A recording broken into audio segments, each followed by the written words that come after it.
Why am I so honest about the weird stories that I tell? Why do I start with those as a Vicaria? Why am I going with those things? It's kind of a complicated story, so here doing longer form video on YouTube will probably be a better way to explain this.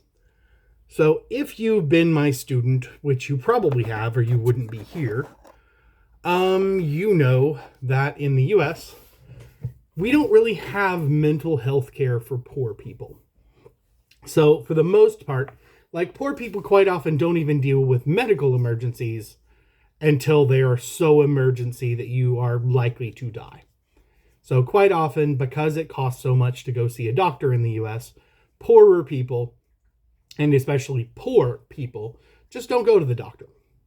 This is actually a economic negative net because quite often it costs more to treat something when it has gotten to the level of emergency than to just go to the doctor for something that will be. It's much harder and more expensive to deal with serious things than it is to deal with maintenance things.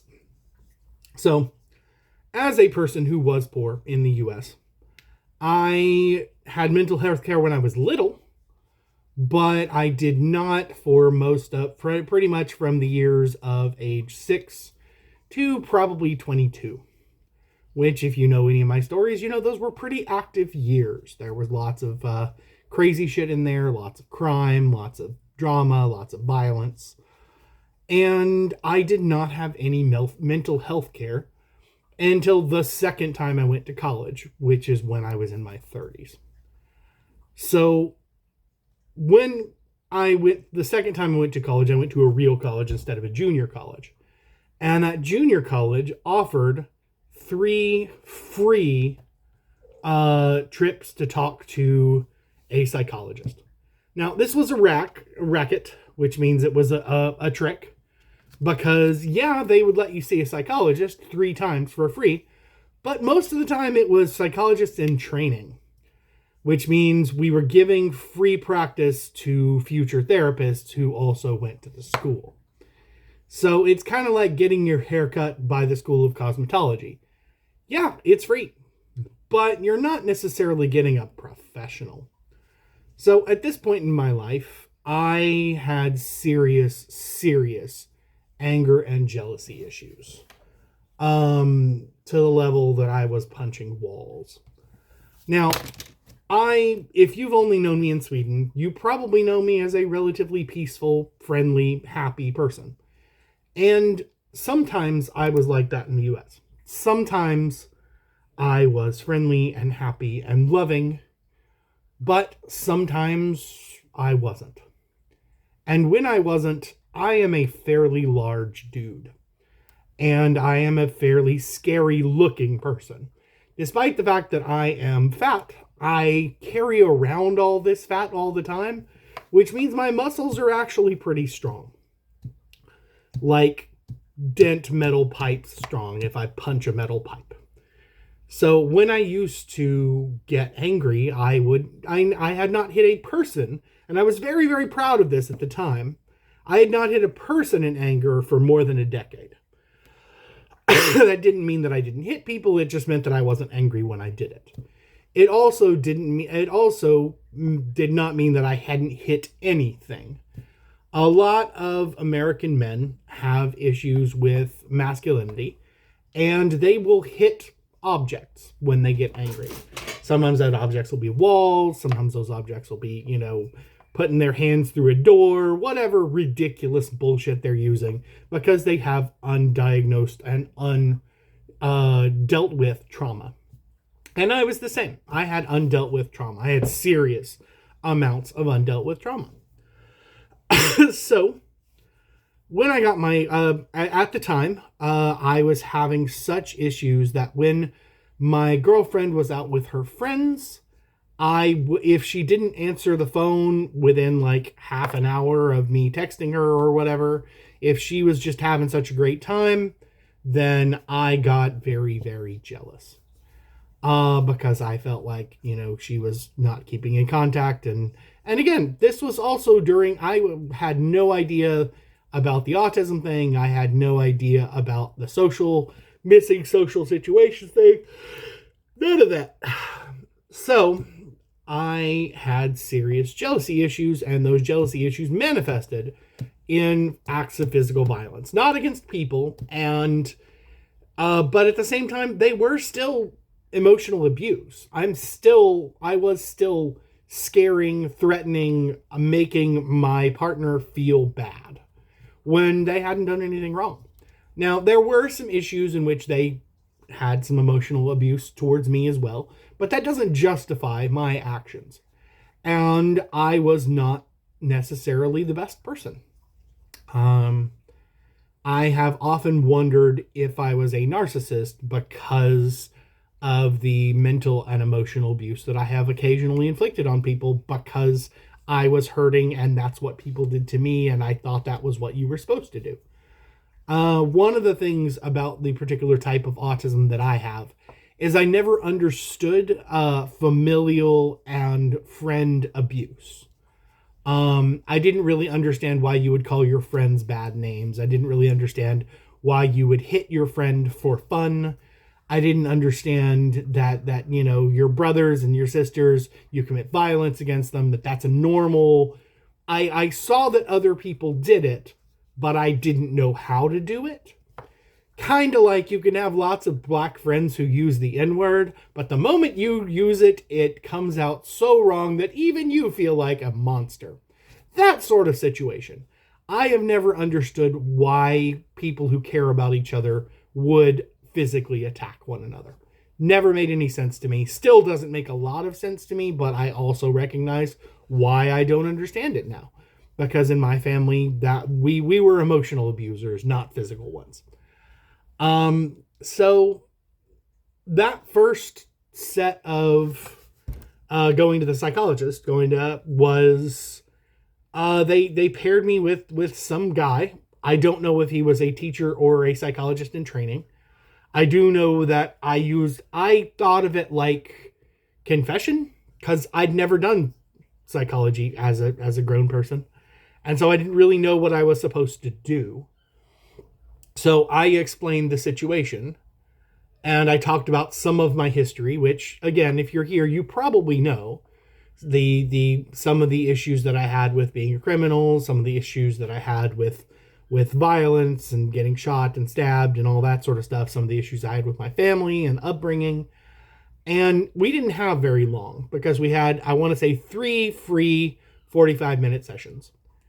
And after the first one, he had written down a bunch of words that I had used that he didn't know, and went to go look those up and told me that he didn't know them. Now, this was a grown man, and I was in my 20s, so I don't know if I was just full of shit or what, but to me, that did not inspire confidence.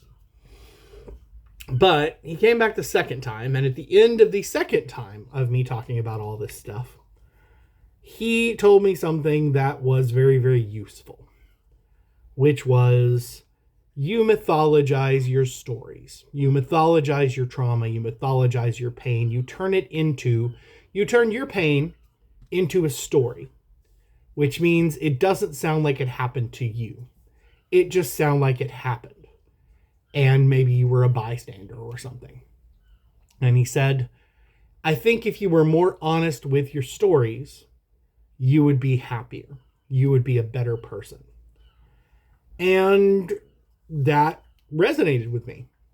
I decided to start being as honest as I could when it came to my stories. And that's why I start with them now. Now, I'll get into why the forbidden stories in a minute. But for the most part, those 2 free sessions, which were not good sessions, I figured out one very, very useful thing, put it in my toolbox, and that was it. But those 2 sessions changed my life, may have saved my life. And this person was not a good psychiatrist, a good psychologist, a good therapist. They recognized one problem, made and helped me make it better. didn't even really help. They just told me what it was. And that's incredibly useful. And it's a situation that made me realize that everybody needs a little bit of help. Everybody needs, because I was functional at the time. I had jobs, I had successful relationships. They didn't always end well, but I had them. And I had, family relationships. I had relationships with other people. I had romantic relationships. I had all of these. I had lifelong friends who were unable to help. And this stranger, who again had to look up a bunch of words that I was using, gave me one piece of information that was incredibly useful and changed my life. And the fact that I got that because I went to college seems ridiculous to me. Because in a developed world place like Sweden, that is available to everybody, as it should be. Medical care should be available to everybody. Mental health care should be available to everybody, because everybody needs some help every now and then. Everybody has an issue that they can't overcome on their own. And it became this thing where I acknowledged that this stuff had happened to me, and that I needed to deal with the fact that it happened to me, and that even the stuff that didn't leave physical scars was still scarring. And that even the stuff that was wrong with me was not necessarily entirely me failing, was not necessarily entirely me messing up. And that was honestly the beginning of my mental health journey. That was the beginning of me trying to become a better person. Because before then, I had been treading water at best. I had not been making any progress. I had been trying to stay afloat, trying to keep my head above water, but not always being successful. Now, when I moved to Sweden, that kicked down the door of me being allowed to be honest. Because in the US, I told a very, very mildly offensive joke. And it got me fired. Technically, it got me put on administrative leave with pay. But eventually I moved on to another place, and they would have fired me if they hadn't gotten distracted. But the reason why Sweden was such a change for me, the reason why I was so honest with my kids here, is because I was in a brand new social situation. I did not have the rules. I did not know what to mask. Because in the US, I occasionally made mistakes, like telling a joke that would have been fine for high schoolers, but wasn't fine for middle schoolers, or making jokes with kids, or honestly not being Christian enough in American schools, and not behaving the way that Christian adults thought I should as a teacher. And then moving to Sweden and having to completely reevaluate everything meant that I was able to be radically honest, and it not to immediately get me fired. I was able to acknowledge a criminal past. In the US, that would have gotten me fired.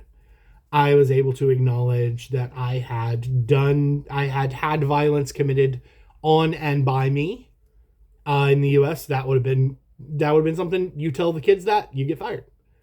I was able to acknowledge that I lost people and that I had issues. I was able to acknowledge a great many things that in the US I could not have done. And so the time that I did when I moved here, I still wasn't as good of a teacher. Those first couple of years, I was not a great teacher. I was so completely confused by the new education system, and by the new place, and by the new culture, and by the new situations, that I was unable to focus on improving as a teacher. And it was only really my fourth year as a teacher, and you need 5 to get good at it. Teaching is one of those things where You're really much better if you teach the same thing for at least 3 years. And I had not taught the same thing for more than 1 year at all, any of my jobs. Every year I changed jobs, and every year I taught different subjects or different levels of the same subject. And so it hasn't been until literally this year that I taught the same thing 2 years in a row, and I made light years of improvement in teaching. Because going from 1 year to the second year of teaching the same thing, magical. I have so many more resources that I can use now. But the reason that I am so candid, the reason that I tell these stories, is because if I didn't, I would be a worse person. Not just a worse teacher, but definitely a worse teacher. Because part of the reason that I'm able to be a good teacher is patience. Being able to let students who are cruel or rude or annoying or frustrating, having the patience to deal with them in the manner they deserve. Because when you're a teenager, you're going to have issues with those things. Even the best, most behaved, decentest kid is going to be annoying somehow.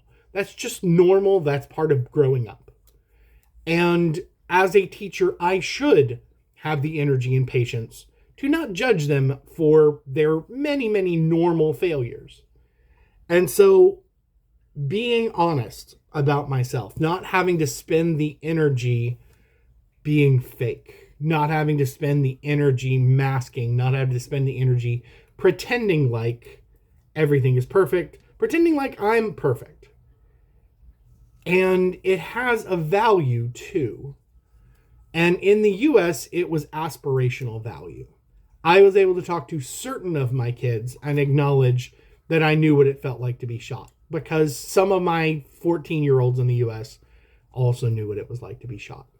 I was able to acknowledge that I had had some issues in my past with people and drugs.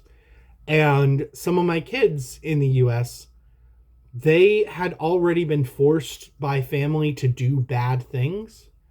And the problem is, in the US, we lie to ourselves. And so a lot of these kids thought that if you had done something bad when you were young, even if somebody else forced you or tricked you into it, that you were soiled, that you were impure, that you would never be able to live a normal life. Once you had done a criminal thing, you were dirty and impure and awful, and that there was no coming back from that. And I had a lot of students who believed that. I had a lot of students who believed that because somebody else had touched them inappropriately, they could never have a real relationship. I had a lot of students who, because they were around a bunch of people doing drugs and their uncle made a bunch of money from doing drugs, that they could never get a real job. They had to do what he did. Or, I had kids who had just some horrible situation at home that forced them to steal or do something. And then they didn't know that you could come back from that. And some of them, they couldn't. Some of them, it was too far to come back. But some of them were able to talk to me in a way that they wouldn't be able to talk to another teacher. Because a lot of teachers have not had the kind of struggle that some kids need to be able to talk to. And some of the people in their lives wouldn't understand their struggles. And I had that same problem. When I was young, there was nobody to talk to about my real problems. I could talk to them about family problems and, my mom was drunk and yelling. But if I told them that, one of my friends got killed in a drug deal gone bad, then they would have had me taken away from my parents. Even though my parents had nothing to do with it, even though my parents weren't there, because of my parents' negligence, they would have had me taken away from my parents. And they would have affected a ton of other people in my life because they thought they were helping. Or they would have made certain that some sort of thing changed, and that thing would have been forgive me for using this, a white bread response to that. Because there's a bunch of people who think that social problems are simple. There's a bunch of people that think that if you have any sort of issue in your family and you're poor or a person of color, then you should just be removed from your family. Whereas the same problems from a rich white kid, they don't, it's one of those things where they just cover it up. And this was the situation that I came from. This was the environment that I grew up in. Now, over here in Sweden, I did have a lot of trouble my first couple of years because a lot of my kids did not need those stories. For them, they were purely sensational.